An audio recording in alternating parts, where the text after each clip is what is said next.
আসসালামু আলাইকুম। আজকে আমি কথা বলবো Cyprus, Greek Cyprus student visa নিয়ে। আমি এ টু জেড এভরিথিং আপনাদেরকে এই ভিডিওতে ক্লিয়ার করব। সাইপ্রাস কিভাবে আবেদন করবেন, আপনারা যারা এইচএসসি পাস কিংবা ব্যাচেলর পাস, এইচএসসির পরে আপনাদের 10 থেকে 15 ইয়ারের গ্যাপ আছে, তারাও চাইলে কিন্তু সাইপ্রাস আবেদন করতে পারবেন।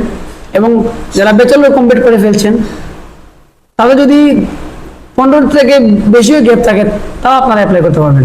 এবার আসে অ্যাপ্লিকেশন প্রক্রিয়া। প্রথমে অ্যাপ্লিকেশন করবেন। অ্যাপ্লিকেশন করার 1 থেকে 2 দিনের মধ্যে আপনি অফার লেটার পেয়ে যাবেন।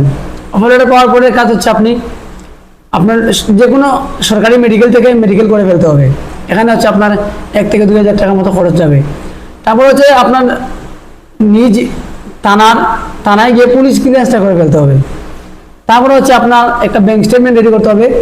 মিনিমাম 15 থেকে 20 দিন আমরা 1 মান্থের করাই ফেলি স্টুডেন্টদের দিয়ে। 1 মাসের একটা ব্যাংক স্টেটমেন্ট আপনার করা লাগবে 10 থেকে 15 লক্ষ টাকার। এই 3টে কাজ যখন হয়ে যাবে, তারপর হচ্ছে আপনার SSC certificate marksheet, HSC certificate marksheet, এগুলোকে হচ্ছে আপনার, আর এই যে ব্যাংক স্টেটমেন্ট, পুলিশ ক্লিয়ারেন্স, এইগুলো সবগুলো হচ্ছে আপনার মিনিস্ট্রি থেকে মিনিস্ট্রি করাতে হবে। কী কী মিনিস্ট্রি করাতে হবে আমি ক্লিয়ার করি। প্রথম হচ্ছে এডুকেশন মিনিস্ট্রি, এডুকেশন সার্টিফিকেটগুলো, তারপর হচ্ছে foreign ministry, finance ministry, law ministry. তারপরে হচ্ছে যখন অল মিনিস্ট্রি হয়ে যাবে, এগুলোকে কনসুলেট অফিস ঢাকাতে সাবমিট করতে হবে। এখান থেকে তুলে তারপর হচ্ছে এটা কুরিয়ার করে, অর্থাৎ ডিএচএল করে এটাকে পাঠাতে হবে সাইপ্রাসে। যে ইউনিভার্সিটিতে অ্যাপ্লাই করবেন এই ইউনিভার্সিটিতে পাঠাতে হবে।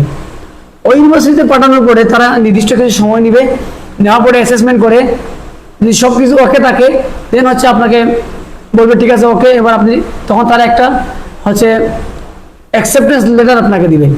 এই অ্যাকসেপ্টেন্স লেটার দেওয়ার পরে হচ্ছে আপনি টিউশন ফি তাদেরকে পাঠাবেন ব্যাংকের মাধ্যমে অ্যাকাউন্ট করে। আপনি আপনার টিউশন ফিটা পাঠালে দেন তারা হচ্ছে আপনার জন্য তারা ব্লু পেপার, যেটাকে বলে এন্ট্রি পারমিট, ইস্যু করবে। এন্ট্রি পারমিট ইস্যু করার পরে আপনি ঢাকা মানে ওই সাইপ্রাসের কনসুলেট অফিসে গিয়ে আপনি আপনার পাসপোর্ট জমা দিবেন। এখান থেকে আপনার পাসপোর্টে স্টিকারটা, অর্থাৎ ভিসা স্টিকারটা লাগবে। দেন আপনি এটা তুলে আনবেন এবং এরপরে আপনি এয়ার টিকিট কেটে ফ্লাই করবেন।